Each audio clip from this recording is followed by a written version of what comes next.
परिवार को हानि करेगा, आपकी बुद्धि भी आगे चल करके वासनिक हो जाएगी, आसुरी प्रवृत्ति हो जाएगी, क्योंकि निर्दोष को दंड दिला। अब जज तो आप जो बोलेंगे वैसी का प्रमाण है, उसके सामने कोई घटना नहीं, साक्षी तो आपको देना है, पूरा का पूरा मतलब आपके ऊपर है।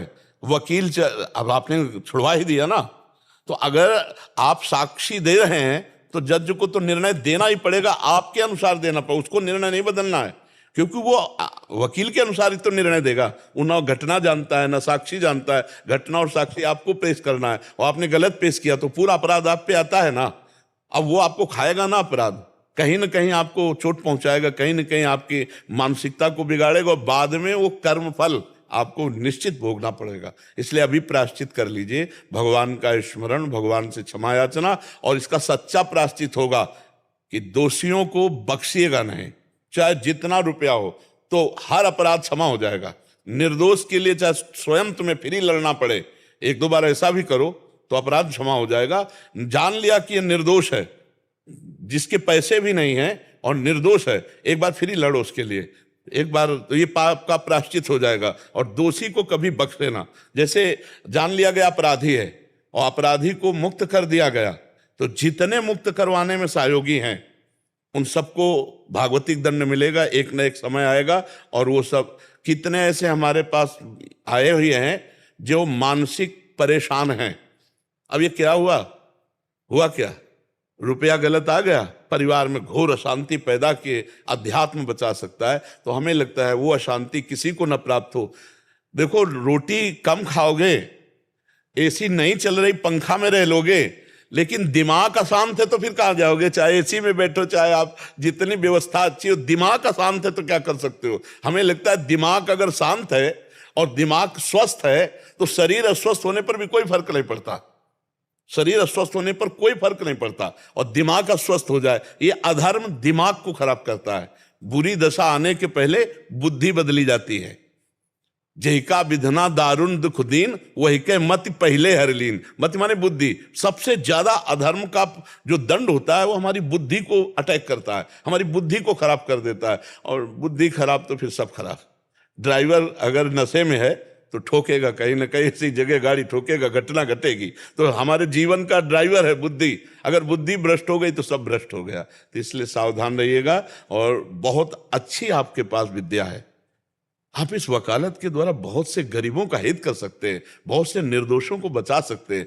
दंडनीय को, अपराधी को दंड देना ये पूजा होती है, और निर्दोष को बचा लेना ये पूजा होती है भगवान की। तो आप इसे परमार्थ भी कर सकते हो। जब आप भगवान को लेके चलोगे तो निश्चित मानो लक्ष्मी जी कृपा के लिए चलेंगे, तो लक्ष्मी जी का पर्सनल वाहन जानते हो क्या है?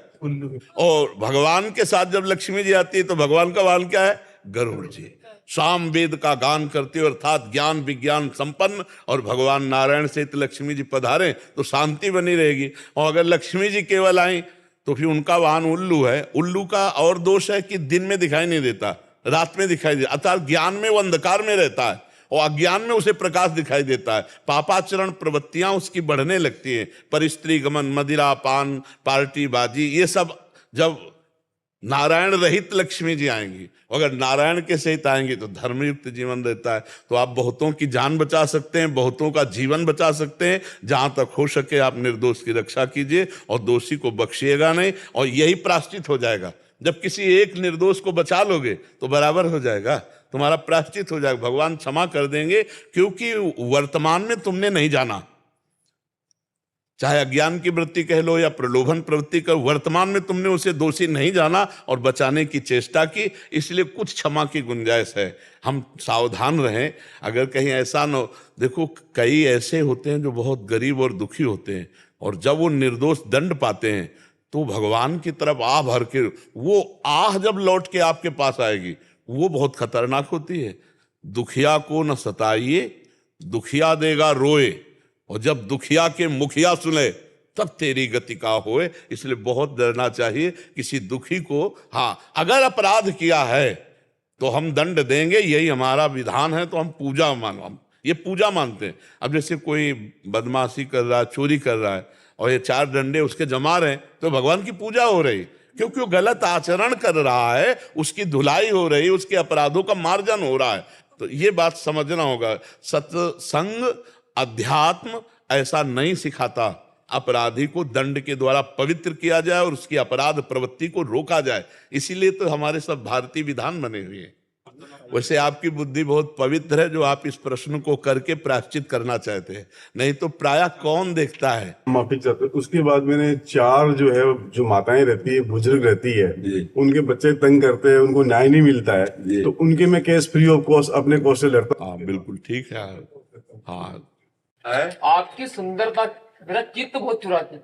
अरे यार, किडनी फेलियर आदमी सुंदर कहाँ से हो सकते हैं? तो 40 लोगों का आपके पास भेजा, वो मेरे को रात को 4 बजे फोन लगा के बोल रहे कि ये तो मतलब हीरो फेल है बाबा के यहाँ। मतलब उन्हें रिटर्न फोन लगाया। असल बात, चश्मा तुम हीरो वाला लगाया होगे, हम तो बाबा जी है यार। बाबा बहुत सुंदर, बहुत सुंदर। अच्छा, अगर कुछ लगता हो बाहरी बात तो हम आपको बता दें इसका रहस्य। हमारी स्वामिनी जानते हो कौन है? देखो माई सुंदरता की सीमा, ब्रज नव तरुणी कदम्ब नागरी, निरखी करत अधग्रीवा। देखो माई सुंदरता की सीमा। मेरी महारानी जो मुस्कुरा के देख ले तो त्रिभुवनपति लाल जो महाराज आसक्त हो जाए, वो हमारी स्वामिनी है। तो जिनका चिंतन किया जाता है, जिनके आश्रित रहते हैं, उनकी आभा रहती है। तो वही राधा किशोरी की सुंदरता आप लोगों को नेत्रों में दिखाई देती है। भला किडनी फेल आदमी कैसे सुंदर हो सकता है? फोन लगा के रात को बोलते कि बाबा की किडनी फेल है कि नहीं, बोले हमको समझ नहीं आता। मतलब उनकी सुंदरता आपकी, मेरे को रात को 3-3, 4-4 बजे 40 लोगों ने फोन लगा जिनको मैंने भेजा दर्शन के लिए कि एक बार बाबा के दर्शन तो करके आओ। तो बोलते कि बाबा बोले हीरो फेल है सब जितने। नहीं, वो श्री जी का खेल है। वास्तविक ये मरा हुआ शरीर है, ये केवल लाडली जी का प्रताप काम कर रहा है। भगवान का है ना प्रताप। मूकम करोति वाचालम पंगुम लंघयते गिरिम यत कृपा तम हम वंदे परमानंद माधवम। उन्हीं का कृपा प्रसाद चल रहा है, जो आप लोगों का मंगल कर रहा है, आप लोगों को जो भाव बना रहा है, वो परमात्मा प्रसाद ही काम करता है। इधर तो सब मरा हुआ है, सब मरा हुआ। बार बार ये बोलते ना, मुझे बहुत दुख होता। मैं मरा हूँ, मैं तो बहुत टेंशन में जाता हूँ आपका ये शब्द सुन के। हाँ, टेंशन में तो होना ही पड़ेगा, क्योंकि इस लोक का नाम क्या है? मृत्यु लोक। भाई आज हम तुम देख रहे हैं एक दूसरे को, हो सकता है कल एक दूसरे को ना देख पावे। इसीलिए तो लाभ ले ले जितना ले ले, ज्यादा मतलब ये टिकाऊ चीज नहीं है। नहीं आप ऐसा मत बोले करो, मुझे बहुत दुख होता है। नहीं तो ये अविनाशी शरीर है क्या? हमारा क्या होएगा, हम तो आपसे ही जिंदा है। हाँ, ऐसे लगता है ऐसे। में पड़े हुए जीव थे, आपकी कृपा से मतलब इतना हमारा तो जीवन इधर से इधर हो गया। आप ऐसा बोलते तो मुझे बहुत, मैं सत्संग सुनता हूँ घर पे आपका रोज 4 बजे, श्री जी की सेवा कर, आपका जाए वाक्य होता, मुझे बहुत दुख होता। हम इसलिए बार बार सावधान करते रहते हैं कि भाई पान कर लो। अब ये बराबर तो पान करने कर मिलेगा नहीं। देखो भगवान भी अवतार लिए तो अंतर्ध्यान हुए कि नहीं हुए? राम जी कृष्ण जी अंतर्ध्यान हुए ना, ऐसे उनके दास हैं अपने लोग। तो अब हमें तो पता नहीं कौन सा दिन तारीख है। जब अब आप ऊपर मिलोगे कि नहीं बता दो मुझे। मैं मतलब दिल से बात कर रहा हूँ, मैं इंदौर में रहता हूँ, मैं मतलब 12 घंटे बहुत मेहनत करता हूँ। आपका चित्त मुझे इतना चुरा चुका कि मैं आपको बता नहीं सकता। तो मैंने कहा बाबा यहाँ तो आपने उद्धार करा, ऊपर जरूर मेरा कर देना। ऊपर तो उद्धार होके ही ज्यादा जाता है। मैं ये सोचता हूँ नहीं, हम ये प्रार्थना करते हैं कि आप लोग निराश मत होइए। ट्रेन का डिब्बा जहां इंजन होता है वहीं पहुंचता है। नहीं ऐसा थोड़ी कि इंजन जाए मुगल सराय और वो डिब्बा कहीं और पहुंचे, वो कनेक्शन ना होने पर। कनेक्शन जैसे है ना, हमारा राधा नाम कनेक्शन है। अगर आप राधा राधा राधा, तो जहां हमारे आचार्य, जहां हमारे इष्ट देव गुरुदेव, वहीं हम, वहीं आप, सब कनेक्शन। मैंने बोल दिया तो मिलूंगा मत। हाँ पर नरेश चंद्र जी बरेली से। राधे राधे महाराज जी, आपके चरणों में कोटि कोटि प्रणाम। गुरु जी, ये जीव बरेली से है।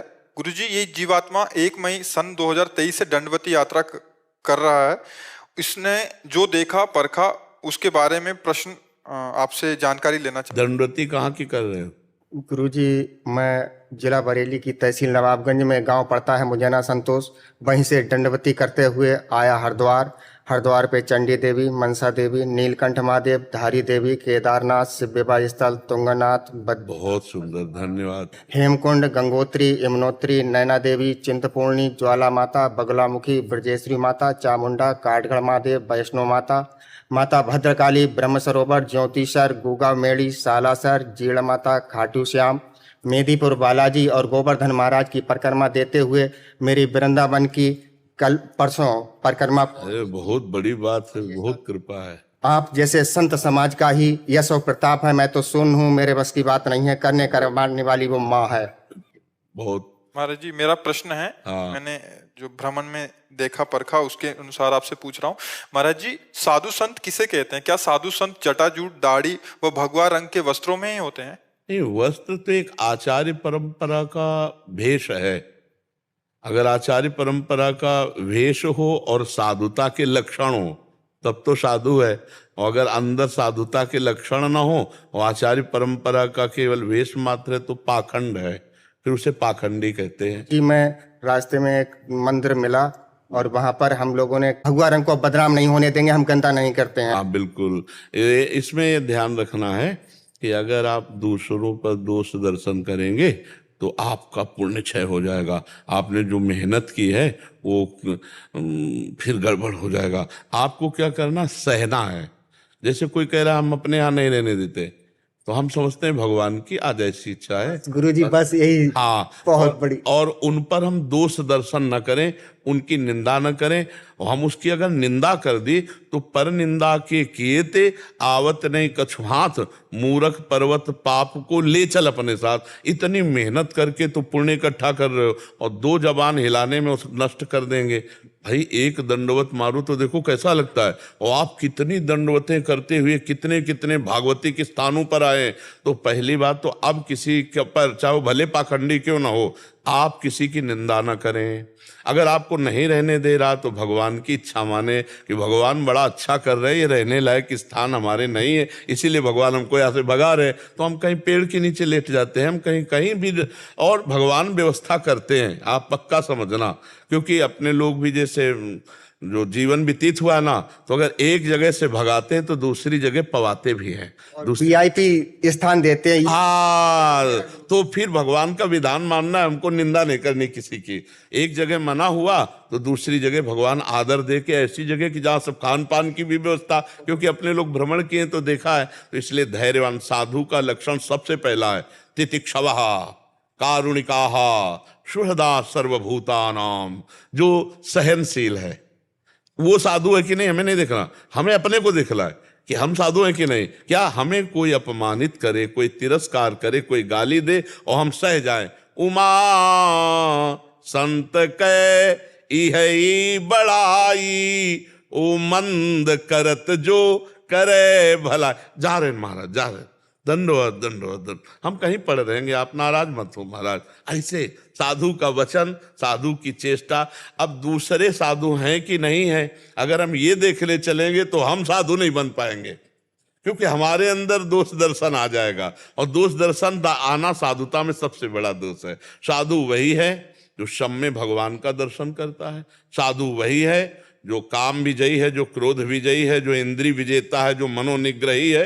वही साधु है जो निरंतर भगवान में रत है। और तो सब पाखंड की लीला है। बिन विवेक वैराग्य भक्ति बिन सत्य नये को मानो, और भगवत विमुख कपट चतुराई सो पाखंडे जानो। और जो भगवान के लिए प्राण त्यागने के लिए बाबा जी बनते हैं, उनको कोई कभी भी कहीं से भी फेल नहीं पाएगा, क्योंकि उन्होंने अपने प्राणों को भगवान। बिन विवेक वैराग्य भक्ति बिन सत्य नये को मानो, भगवत विमुख कपट चतुराई सो पाखंडे जानो। प्रायः कुछ ऐसे होते हैं जो सत मार्ग के पथिक होते हैं, नहीं तो सत मार्ग के झंडे के नीचे पाखंड का बहुत बोलबाला है। पर हम आपको बताएं, साधु जो होगा भगवान का जन, वो ऐसे नहीं करेगा, ये नहीं कर सकता। रुपए पैसे के लिए नहीं कर सकता। रोटी के लिए, भिक्षान्न के लिए लिखा है तो वो भिक्षा जरूर मांग सकता है रोटी की, लेकिन रुपए पैसे के लिए ऐसे नहीं कर सकता। साधु जो होगा वो भगवान के लिए जो निकला है, उससे कभी गलत काम नहीं हो सकते। वो कभी किसी का अहित नहीं, साधुते होए न कारज हानि, किसी का अहित नहीं कर सकते। साधु को भगवान से भी बढ़कर कहा गया। आप सोचो, भगवान से बढ़कर कहा गया। भगवान स्वयं कह रहे हैं सातवीं भक्ति सबरी जिसे नहीं। अब जैसे कोई परिक्रमा दे के या कोई ऐसे परेशान थकित है, हाओ हाओ, बड़ा सम्मान करना चाहिए। आओ आओ, धन्य है आपका जीवन, आप तो यहीं प्रसाद पाओ, यहीं, और हो सके तो उसके चरण दबाए। आप इतने पवित्र तीर्थों में दंडोती परिक्रमा करके आ रहे हो, तो हम लाभ लें, आपके चरण दबा दें, आपको भोजन पवा दें, आप आज विश्राम करो। यही प्रेम है साधु में। प्रेम तो फिर प्रेम नहीं तो फिर अलग क्षेत्र हो जाता है। पर अपने को सब कुछ सहन करना है, अपने को साधुता धारण करनी, अपने को भगवत प्राप्त, जो आप कर रहे हो ना, ये भगवत प्राप्ति के लिए रखना, इसको बेचना नहीं। हाँ, नहीं, एक चीज तो है, मैं गुरुजी 12 साल तक 4 धाम, 12 ज्योतिर्लिंग, 18 शक्तिपीठ, अर्धनारीश्वर, वैष्णो माता, अमरनाथ, मेदिपुर बालाजी, मथुरा, अयोध्या, गोरखनाथ मंदिर और नेपाल के पशुपतिनाथ तक दंडवत लेट कर ही की जाऊंगा। और हर जगह मत्था टेक रहा हूँ, मत्था पटक रहा हूँ कि हे महाकाल महाआदि शक्ति, मेरे सनातन धर्म की रक्षा करो, और जो मानवता से दानवता की ओर मुड़ रहे हैं उन्हें सद्बुद्धि दो, और मेरी गौ माता की रक्षा करो। प्रभु, मुझे कुछ ना चाहिए, कुछ ना चाहिए, मेरा शरीर का मुझे एक अंग मेरा ना रहे, लेकिन मैं अपने धर्म की रक्षा के लिए। बहुत सुंदर, बहुत सुंदर। हाँ, संतों का है ही है भगवान धर्म। जी, मेरे 5-7 संकल्प हैं कि मैं पानी की घूंट नहीं मांग सकता, अन्न का दाना नहीं मांग सकता, 1 रुपया नहीं मांग सकता, 12 वर्ष तक गृहस्थी में नहीं जा सकता, ना लोहे पे बैठता हूँ, ना लकड़ी पर, ना प्लास्टिक पे। ये सब कुछ अगर कुछ श्रद्धा भाव से मुझे दे देगा तो स्वीकार कर लूंगा, लेकिन मांगूंगा नहीं। गंदी नाली का पानी पी लूंगा, पेड़ के पत्ते सूत के खा लूंगा, लेकिन मांगूंगा नहीं। मांगूंगा उस माँ से, मांगूंगा उस ब्रह्म शक्ति से मांगूंगा। बहुत, हाँ, बहुत ठीक है। और गुप्त रखो। अब देखो, जैसे हम पूछा तो भले बता दियो, नहीं अब किसी को अपनी तरफ से अगर तुम बताओगे कि मैं कहाँ कहाँ दंडवत करके आया हूँ, तो उसके भी पुण्य क्षय होते हैं। अब गुप्त रखना, इसको ज्यादा प्रचार प्रसार में करोगे तो फिर इस लोग प्रभावित तो हो जाएंगे, पर वो पुण्य क्षय हो जाता है। अपने मुख से अपनी की हुई साधना को जब हम बार बार वर्णन करते हैं, तो उसका सुकृत, तो उसका तप जिन जिन्होंने ने सुना उसमें बट जाता है, क्षय हो जाता है। फिर हमारे अंदर संकल्प शक्ति कमजोर हो जाती है। इसलिए गुप्त भी रखना, और अपने आगामी संकल्प की पूर्ति के लिए बहुत धैर्यवान बने रहना। ठीक है, बहुत अच्छा लगा। आश गुप्ता जी, अहमदाबाद से। राधे राधे महाराज जी, आपके चरणों में कोटि कोटि प्रणाम। महाराज जी, जब पहला जन्म हुआ और इस आत्मा को ईश्वर की दिव्य लीला का अंग बनाकर इस संसार में भेजा गया था, वो ईश्वर की योजना का हिस्सा असल था। बात, उसको सही ढंग से समझो तो बात समझोगे। भेजा नहीं गया था, स्वयं आया है। एक अहम बहु श्याम। जब सृष्टि नहीं थी, जब सृष्टि नहीं रहेगी तो केवल भगवान रहेंगे। बीच में वो कह रहे हैं मत्ता परतरम नान्यत किंचिदस्ति धनंजय, मेरे सिवा कोई नहीं है। वही सब रूपों में बन गए। बहुनाम जन्म नावंते ज्ञानवान माम प्रपद्यते वासुदेवा स्वरमित सा महात्मा सुदुर्लभा। जो सब कुछ भगवान वासुदेव ऐसा जान गया, वो महात्मा दुर्लभ है। भगवान गीता जी में कह रहे हैं वासना वासुदेवस्य वासितम भुवनत्रयम्। भगवान श्री कृष्ण की ही इच्छा से ये त्रिभुवन प्रकट हुआ है। अब क्या हुआ, हम भगवान की इच्छा में नहीं टिके, हम अपनी इच्छाएं कर ली, अपने को पुरुष मान के, अपने को स्त्री मान के, और नाना प्रकार के पापाचरणों में बह गए। अब हम भूल गए कि हम भगवान के हैं, भूल करके अपनी इच्छाओं के बंधन में बंध गए। हमारा पहला जन्म कौन है? आप ये जैसे भगवान अनादि है ना, ऐसे भगवान की माया अनादि है। जैसे भगवान अनिर्वचनीय है ना, ऐसे भगवान की माया अनिर्वचनीय है। आज तक कहीं किसी भी शास्त्र में, धर्म ग्रंथ में तिथि तारीख नहीं लिखी कि अमुक समय रचा गया था संसार। आज तक कहीं नहीं। संसार की रचना का वर्णन है, लेकिन काल का वर्णन नहीं है। समय, तिथि, जैसे आपकी मुच्छ किस तारीख को निकली थी, आप बता सकते? आप ही की निकली है, आप नहीं बता पाएंगे। क्यों नहीं बता पाएंगे? जब आपकी निकली तो आप क्यों नहीं बता सकते? नहीं, हम बता नहीं सकते। यह है निर्वचनीय माया। कब आपका पहला जन्म हुआ, नहीं बता सकते। अनादि और आखिरी में अनंत, अनादि और अनंत, ऐसी उसकी महिमा है। अब हमको वर्तमान के समय को सुधारना, पीछे की तरफ तो छोड़ो, जो हुआ जो होगा वो सब गया, हमें ना भूत की सोचना ना भविष्य की। अब हमें वर्तमान में मनुष्य शरीर मिला, अब हम जान जाएं कि हम कौन है, हमारा कर्तव्य क्या है, हमारा लक्ष्य क्या है, हम कैसे भगवत प्राप्त हों, कैसे दुखों से निवृत्त हों। इस समस्या का समाधान करो। समझ पा रहे हो आप? इस समस्या का समाधान अगर नहीं हुआ तो चारों वेद कंठस्थ हों, 18 पुराण कंठस्थ हों, तो भी काम नहीं बनेगा। हमारा काम बनना है इसी जन्म में वर्तमान को भगवद स्मृति में लगाने से। तदर्पिता अखिलाचारिता तद्स्मरणेन परम व्याकुल थे। समस्त आचरण भगवान को समर्पित कर दो और निरंतर भगवान का स्मरण करो। अभी आप समझ जाओगे कि आप कौन हैं। आपका ये शरीर आप तो नहीं है ना, इतना तो कहीं ना कहीं अध्यात्म से समझ ही रहे हैं ना, पर कहीं ये समझते हुए भी, समझाते हुए भी नहीं समझ रहे हैं, शरीर में है। आप देख लो, पकड़ो हमारी बात को, है ना, अपने इसी देहाभिमान में ही है। और जब तक ये देहाभिमान है तब तक भगवदानंद की अनुभूति नहीं हो सकती। इसीलिए इसको मिटाने के लिए भगवत सेवा, भगवत लीला कथा गायन, भगवत लीला कथा श्रवण, भगवत नाम कीर्तन, भगवत भक्तों का संग, इसी से देहाभिमान गलित होता है। जब अपने अंदर दैन्य भाव आ जाएगा ना कि सब हमसे महान, हम सबसे छोटे हैं, तो बिल्कुल भगवान के नजदीक पहुंच जाएंगे। तृणादपि सुनीचेन, जब अपने को सब तृण से भी नीच अपने को समझ लेगा। अभी तो ऐसा नहीं है, देहाभिमान बहुत बढ़ा हुआ है। तो इसको नाम जप के द्वारा, सत्संग के द्वारा, कीर्तन के द्वारा, भगवत कथा श्रवण, गुणगान, परोपकार के द्वारा हम पहले अंतःकरण को पवित्र करें और हमारी इच्छाओं का नाश हो, पूर्ति नहीं, इच्छाओं का नाश हो। इच्छा रहित होते ही आपके सारे प्रश्न खत्म हो जाएंगे, आपका सब ज्ञान प्रकाशित हो जाएगा। आप कौन है, कहां तक भटके और कहां से आप जागृत हुए, अब आपकी भटकन मिट गई कि नहीं, सब आपको ज्ञान हो जाएगा। ऐसे तर्क और वार्ता विवाद से इसके समस्या का समाधान नहीं। समस्या का समाधान भजन से है, नाम जप से है, नाम कीर्तन से है। उसी बात पर हम जोर देते हैं। क्या जानना चाहते हो आप? इन्होंने कहा कि वो ईश्वर की योजना का एक हिस्सा था, जिसके बाद आत्मा कोई योजना नहीं, आपकी योजना है। बस हमको यही समझाना है। थोपो मत, काले कर्म ईश्वर ही मिथ्या दोष लगाए। थोपो मत, तुम्हारी है, तुम्हारी। हम जब कह रहे हैं उस बात को समझो। इसमें क्या है, ये किससे चल रहा है? बिजली से। ये क्या चल रहा है? बिजली। ये क्या, किससे चल रहा है? सर्वत्र बिजली एक है ना, बिजली एक है ना, प्रभाव अलग अलग है। एक हवा फेंक रहा है, ठंडा फेंक रहा है। अगर ये हीटर में हो तो गर्मी फेंकेगा। बिजली तो वही है, बस वो बिजली देखो, परमात्मा है। तुम्हारे अंदर जो पावर है वो किसका है? परमात्मा का है। प्रयोग कहां कर रहे हो? इच्छाओं की पूर्ति माया में, कभी नहीं जान पाओगे। और थोपोगे ईश्वर काल ही कर्म ही ईश्वर ही मिथ्या दोष लगाए।